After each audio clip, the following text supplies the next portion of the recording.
I Hate Politics is a podcast about a human activity we love to hate. And this is the I Hate Politics candidate interview with Andrew Friedson for Montgomery County Executive. I'm Umbreen Khan, sitting in for Sunil Dasgupta. I Hate Politics is a podcast about our neighborhoods, workplaces, schools, and our local governments as they function in diverse, democratic, and sometimes divided societies. As part of the show, we have conversations with local, state, and sometimes federal candidates. The primary election season is in full force. Mark your calendars. Early voting begins June 11th, and voting day is June 23rd. Mail-in ballots will start to go out May 9th.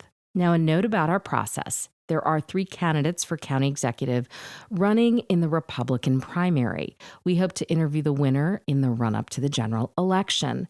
In the Democratic primary, there are several candidates who have filed to appear on the ballot in the race. However, after evaluating the most recent fundraising reports and reviewing campaign operations, the difference between the top 3 and remaining candidates is so vast, this close to the primary, we believe listeners will benefit from the focus and depth we bring to these interviews. We will be releasing the interviews in the order recorded, and this week we begin with Andrew Friedson. He became the youngest member to serve on the Montgomery County Council in 2018, but his foray into politics and public service began much earlier. He shared that early on he imagined becoming an oncologist, inspired by a family friend. However, it turned out science was not his calling. He discovered a passion for politics and public service. In 2008, as a senior at University of Maryland, he was elected student body president. After graduating, he joined a series of campaigns. The most consequential, Comptroller Peter Francho's re-election bid in 2009. In 2011, Comptroller Francho appointed Friedson strategic communications advisor and speechwriter. Over the next 5 years, he had a meteoric rise, serving as deputy chief of staff and eventually a division director. After leaving the comptroller's office in 2017, Friedson launched his campaign to represent District 1 in a highly contested primary. He became the youngest member ever elected and was unopposed in his re-election. In 2023, he served as county council president, and now he wants a top job in the county.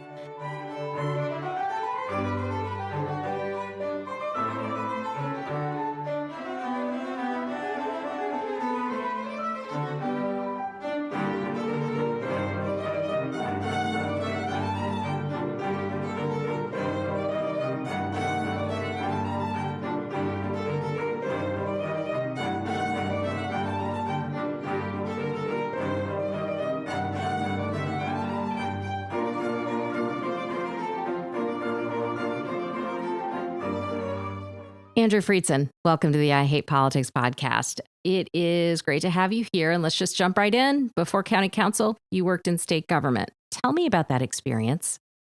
I did fiscal, economic, and tax policy work for the Comptroller of Maryland. It was Peter Francho at the time. Did that for the better part of a decade. I served as a senior policy advisor, as a deputy chief of staff, as a division director. But I also did a lot of really interesting things. I left at one point. For a period of time, I was deployed to reorganize and restructure the 529 program. I helped to launch a disability savings program statewide. It's called ABLE, Achieving Better Life Experiences. Up until the time that I was on the council, that was the most rewarding individual project that I worked on in all of my public service. Andrew, we're sitting in Wheaton. It's one of the most diverse parts of our county. Right now, the federal government is targeting immigrants, and it has so many on edge, feeling fear and concern for safety. How do you see it? We have a community where 1/3 of our county are foreign born. So when we talk about an assault on the immigrant community, we're talking about a direct attack on Montgomery County, not just our values, which it is, but literally our people. And having a county government that stands up for that is essential, making sure that we are being intentional about the work that we're doing. We have over 200 languages that are spoken in our community, and nearly all of them are spoken literally in our schools. Absolutely. We have not only 3 of the most diverse cities in the country, we have the number 1, the most religiously diverse jurisdiction anywhere in the country. that is a tremendous amount of vibrancy. And there are a few places on earth, and I think we should take pride in this. So in this hyper-diverse county with so many different needs, limited resources, what's the principle and how are you viewing meeting the needs of all those different diverse communities? Because they're different.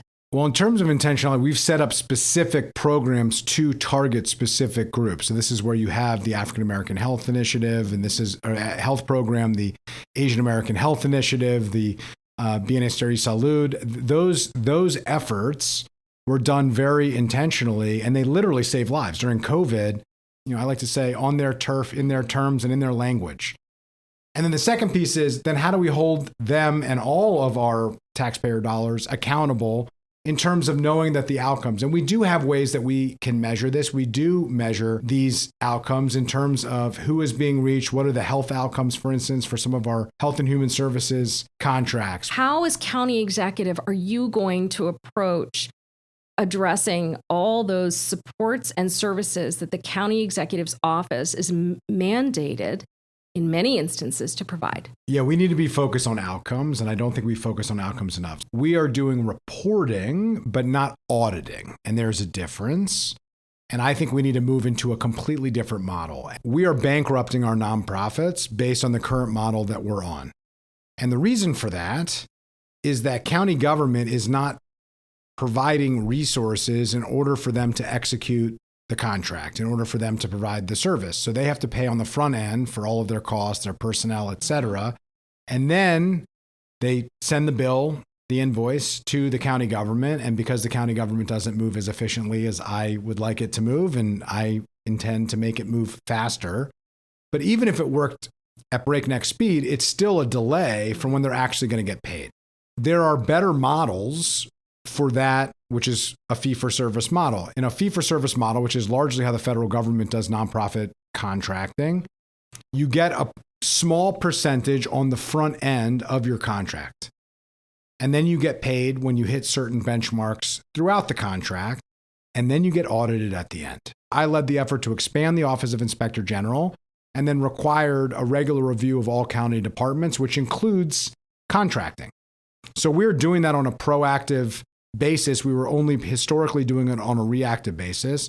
We should keep that part of it, but we can move to a fee-for-service model, do the auditing on the back end, which is not Inspector General. That would be an added layer of oversight that would be provided. The benefit to the nonprofits is right now, if you are a major nonprofit partner and you have a county contract, you are losing money on the county contract. And many of them are literally taking out a line of credit in order to pay their staff and pay their costs and then do the work. It's a real problem. It's a real problem. The point is this: we can solve multiple problems at once by running the government better, by being smarter and more strategic. Organizations that are connected to the community, that are invested in the community, that have those values and that are competent in that community, they may not necessarily have the capacity to provide and do those audits. Well, the smaller organizations are actually the ones that are most hurt by the current system because they can't front the money. Audits don't look the same for everybody, nor should they. And so I think that's the key, is you tailor the oversight in an appropriate way. So a smaller organization that is managing a smaller contract is not going to have the same hoops and standards that a much larger organization that is managing a much bigger contract is going to have to deal with and put up with. So that's number one. Number two, we do have capacity grants that we are also providing to organizations, particularly our smaller ones. What's the number one priority? Day one in office, if you're elected county executive, are you going to be tackling? Affordability, affordability, affordability. You represent District 1, the most affluent district in Montgomery County. What does it mean to be affordable? It doesn't mean the same thing to every person. We just had a conversation about different nonprofits and meeting them where they are. And yet we have this view in affordability that there has to be a threshold, and that's the only threshold we should focus on. This conversation is broken. How would you frame it? I would frame it as affordability means having housing options and housing opportunities for people at every stage. The reason why everybody's talking about affordability is even if you're perceived as being of means, even if you're, over $163,000 in family income, even if you're making $200,000, two six-figure incomes, you can't afford a house that you want and you need in the community that you'd like to access or come even close to that. To diminish that and say, well, we shouldn't build housing unless it's deeply affordable housing because the only thing that we care about and the only affordability that matters is deeply affordable is not acceptable. We need to be building a lot more housing for every single type of person and family in Montgomery County. There is not enough housing for deeply affordable, below 50% of area median income. There's not enough workforce housing, which generally is individuals that make about $75,000 a year. A couple without kids, $150,000. That's what workforce housing is. If you have two kids, it's about $180,000. But if we're only focused on one type of affordable housing and not on housing affordability more generally, then we are missing the boat because you can't subsidize housing that isn't happening. You need more housing to make housing more affordable. And we need housing at every level. We've lost 26,000 middle-income residents in Montgomery County over the last 15 years. This idea, and the tax conversation is part of it, this idea that families, if they're over a certain income level, which, by the way, the current level for millionaires and billionaires, according to some, is apparently $40,000 or $50,000. That's the threshold in which you would pay much higher income taxes. We have to attack affordability at every level. This idea that we can only focus on deeply affordable housing will make us not be able to build any housing. What are you really saying? The number one weapon against housing, and one of the main reasons why we have a housing crisis, is that we haven't built enough housing over the course of decades. And by we mean the country, and largely urban and suburban jurisdictions like Montgomery County. Right. We are not unique in this regard, but we are frankly not so special. But I want to just be fine. I want to be really clear about this for listeners that, you know, when you're building, the county isn't necessarily owner building. It's the permitting and it's giving permission to build. It's maybe giving incentives to build. But the building itself is typically happening by the private sector.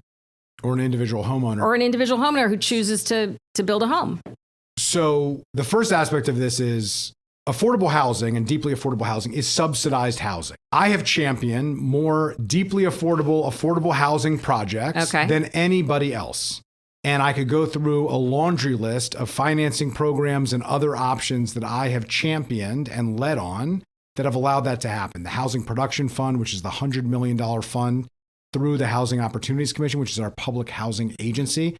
That's social housing. It has deeply affordable It's got mixed housing built in. Mixed income in it. That has become a national model for how state and local governments should tackle the housing affordability crisis. The New York Times, Vox Media have cited it. I have testified in Chicago and in Oregon and in Washington State and in the city of Boston and Nashville and Rhode Island and other places. And they're following what they call now the Montgomery County model. It's simple and it's complicated. It's all the things, but that helps us to build more housing. I think we can at least add 50 to 100% more of that particular effort, which is essentially construction loans to build more affordable housing that are publicly owned and restricted. We have accelerated affordable housing, where if you meet affordability requirements and you are nonprofit or even a private sector entity, then you would qualify for our Accelerate MoCo program, which I initiated, which reduces the time by 75% up to 90%. There was an affordable housing project by the same builder. They said before my bill went into effect, it took them over 1,500 days to build the housing that they wanted, which was all 100% affordable. Because of inspections and permits and red tape or something else? All the red tape. We supercharged the process. We didn't eliminate a single public hearing or environmental requirement.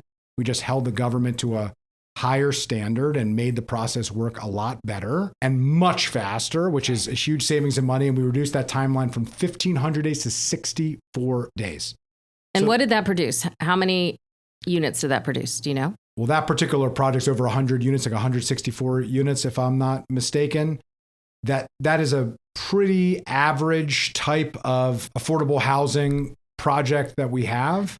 You have to subsidize those units, though, and we need funding and support and commitment to do that. I've championed just additional funding, tens of millions of more dollars. We have expanded the right of first refusal, which allows the government to step in a private market transaction between two private entities. When they're selling a multifamily apartment building, basically, the county can buy it, or the Housing Opportunities Commission, our public housing agency, can buy it. But none of the programs that we have will work unless we have a healthy housing market where the supply of housing is close to the demand for housing. And the challenge that we've had for decades is that we can't come close to catching up, where we have nowhere near the amount of housing. And for time memoriam, the number one argument against housing, and the reason why we are in a housing crisis, is that people say, well, it's not affordable enough. We shouldn't do it because it's affordable, but it's not deeply affordable. It's workforce, but it should be affordable. And if you're requiring everything, you end up with nothing.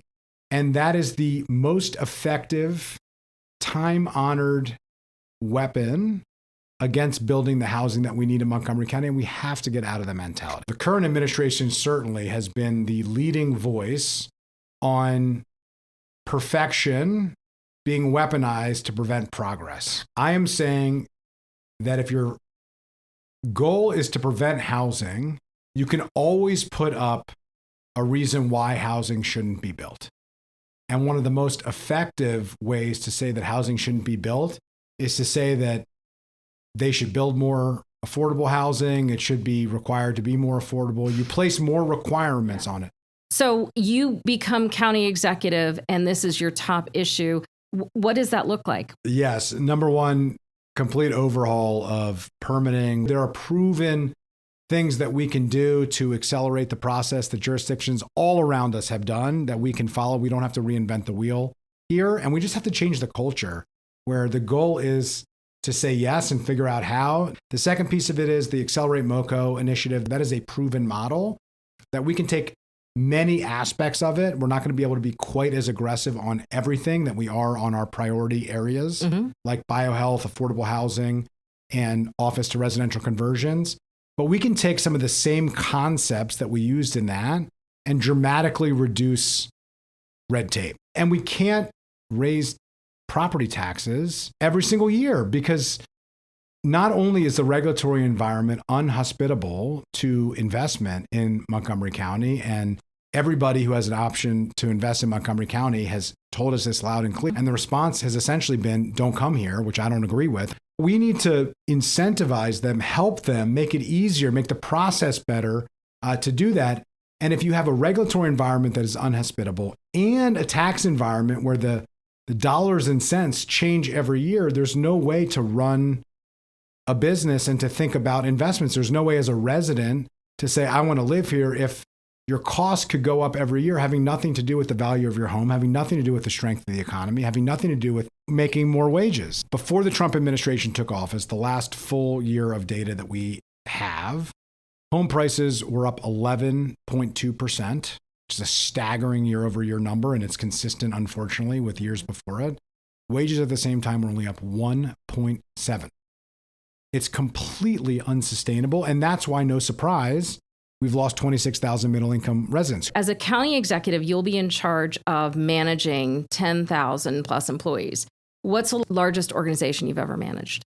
Well, I was in the senior leadership running the comptroller's office, which has over 1,200 employees, a large government agency. I've run multi-billion-dollar government agencies at the state level, fiscal agency, the 529 program. I have been in leadership roles running extremely large government organizations. Being the county executive is making sure the county works effectively and efficiently in meeting the needs of its residents.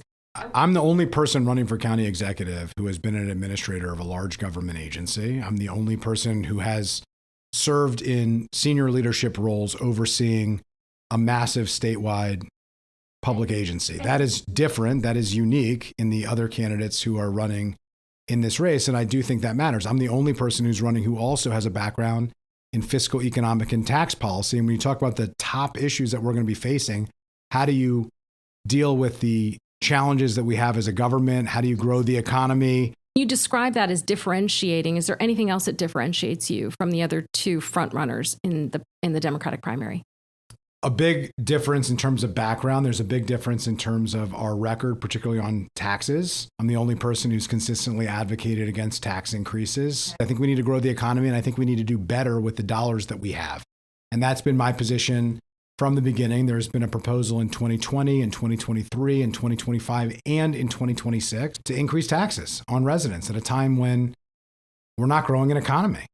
And I just don't think it's an acceptable situation. I was just looking at the proposed budget. I heard the council president say that if you're going to say no to raising taxes and we have to talk about what we're going to cut, what's your response to that? Well, first of all, we have to level set this conversation. County government has grown almost 50% over the last 8 years. So the idea that we're cutting government if we don't raise taxes is not real. What is real is that the county executive has expanded government significantly, added new positions, has increased the number of programs. We brought in federal dollars, created new programs with no sustainability plan on how we were going to continue them. We have not done a hard look into the legacy programs that we have to determine what's working and what's not. We have created hundreds and hundreds and hundreds of new positions at a time when we have hundreds and hundreds and hundreds of vacancies in county government. 1/3 of the county workforce is eligible for retirement.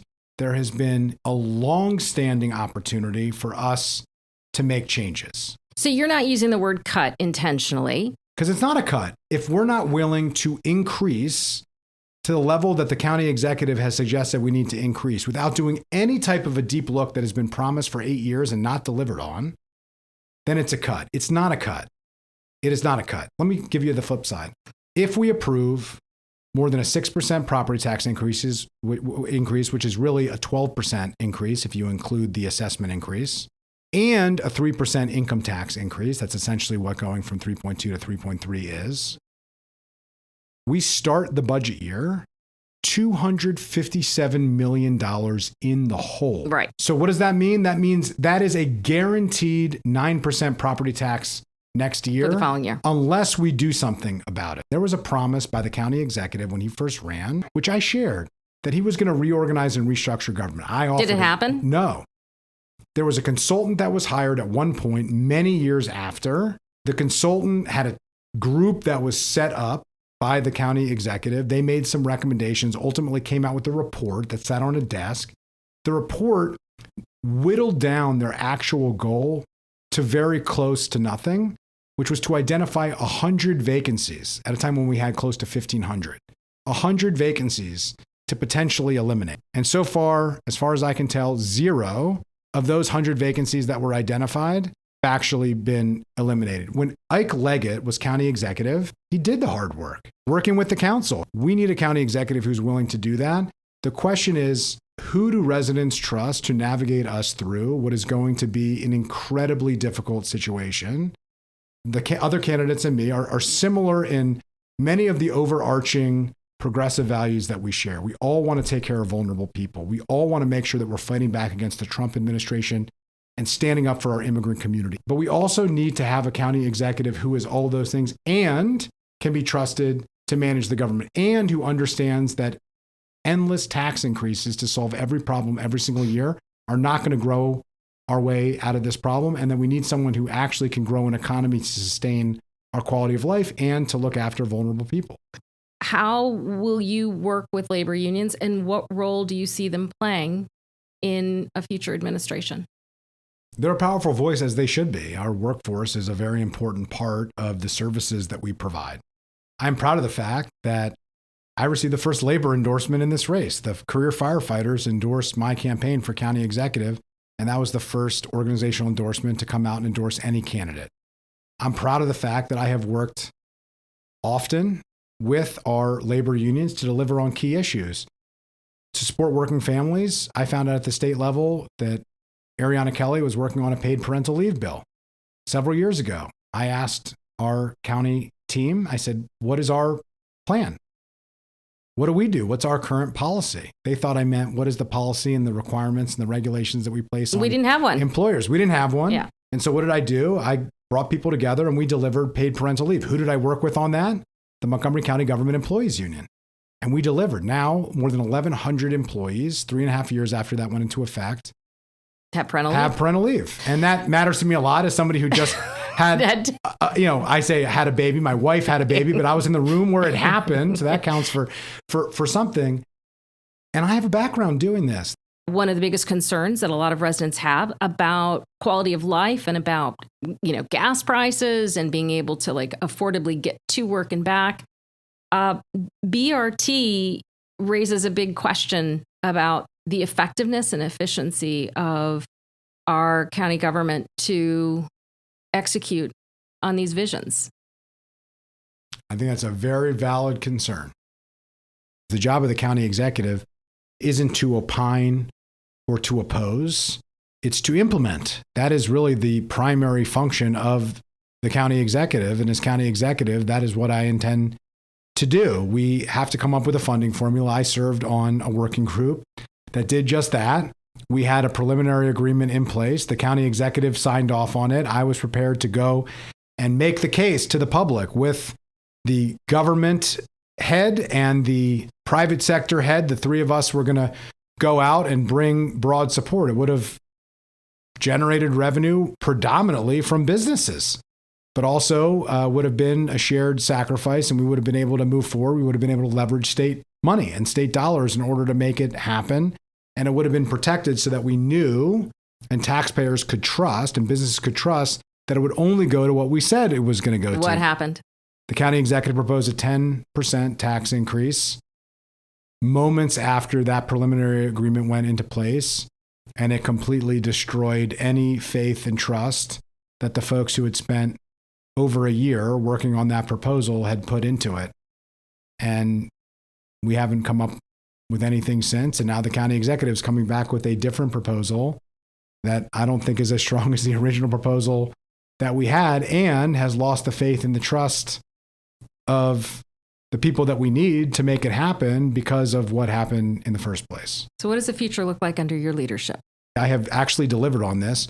The one business tax that has been created over the last 8 years, because there's a lot of talk about we should be taxing businesses, taxing businesses. I'm the one who delivered on it. It's the Friendship Heights Urban District, and that was an effort that occurred between the business community and the residents in Friendship Heights. And I worked together with colleagues on the other side of Western Avenue in DC, and we have the first cross-jurisdictional bid and urban district. It's a slightly different structure on each side. And it doesn't tax residents, it only taxes businesses. And the concept of it was that individual businesses wanted to see things happen and wanted a level of cohesion and coordination in the area and saw the opportunity, but also didn't want to be the only one who made investments. And this was a way for individual businesses to be part of a collective where they would pay in, they would have a seat at the table for the decisions and the investments that were being made, as would residents, as they do. And it would create the requirement that everybody was going to be part of it. And ultimately, because I have credibility, because we worked in coordination with businesses and residents, we brought everybody on board. Similar to Bethesda Urban Partnership, BUP, in Bethesda, where you have the functions of really a city government, a small city government, or if you're in DC, a BID, a business improvement district. And this is where you see the vibrant areas of DC, where you see coordinated activities and placemaking, you see pedestrian improvements and safety, street festivals and clean and safe, as it's sometimes described. Yeah. We delivered on that. This has been talked about for multiple decades. We actually made it happen.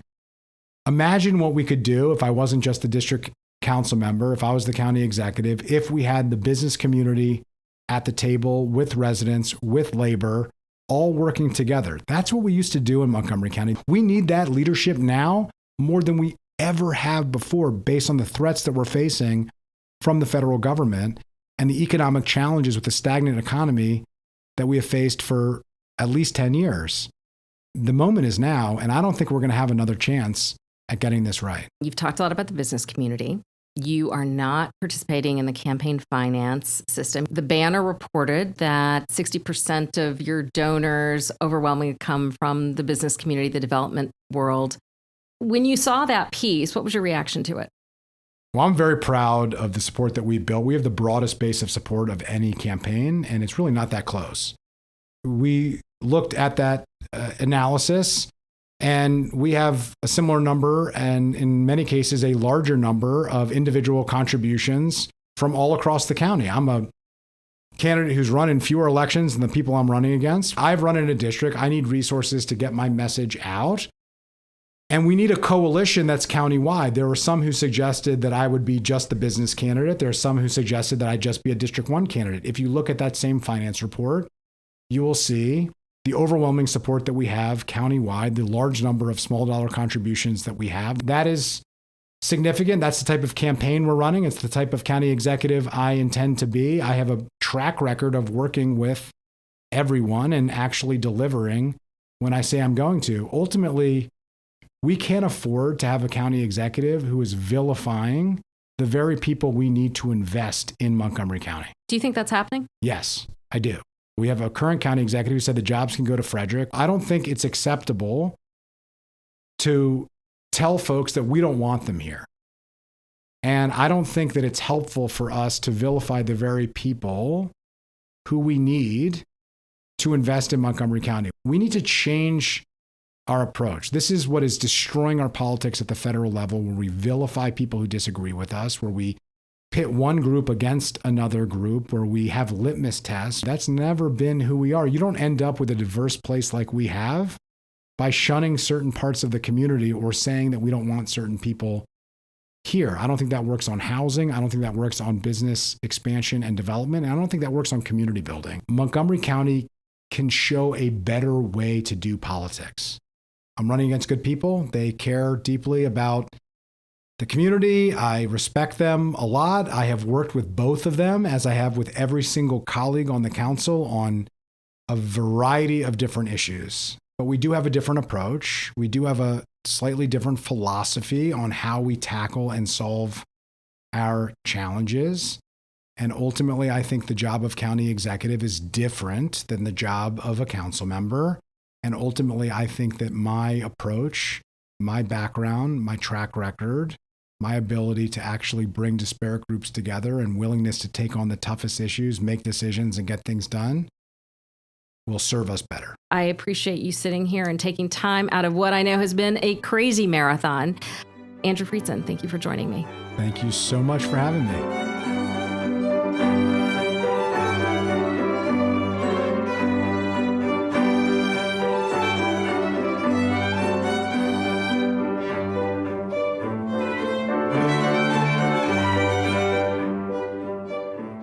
My conversation with Andrew Friedson was recorded on April 15th at his campaign offices, located in a storefront in Wheaton, Maryland.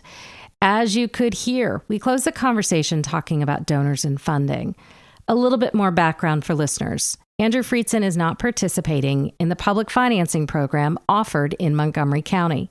By choosing not to participate, he has no restrictions on taking money from political action committees, labor unions, special interest campaigns, business contributions, or anonymous donors, big or small. Candidates participating in public financing face different restrictions on the types of donors they can raise money from, and they face a max limit.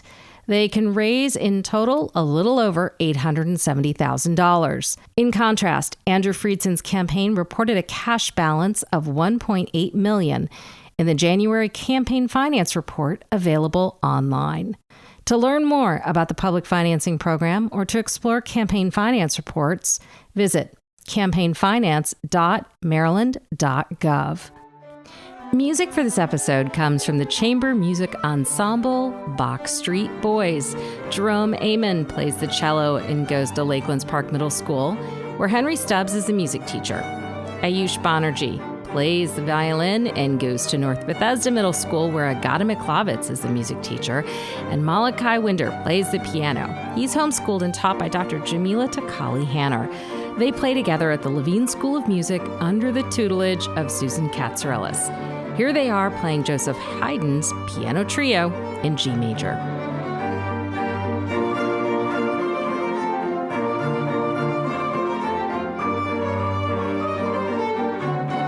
If you want to share your music on the show or know someone who wants to, please email us at producer@ihppod.org. I hope you will like, listen, and share the show as we bring you stories about politics close to you and your home.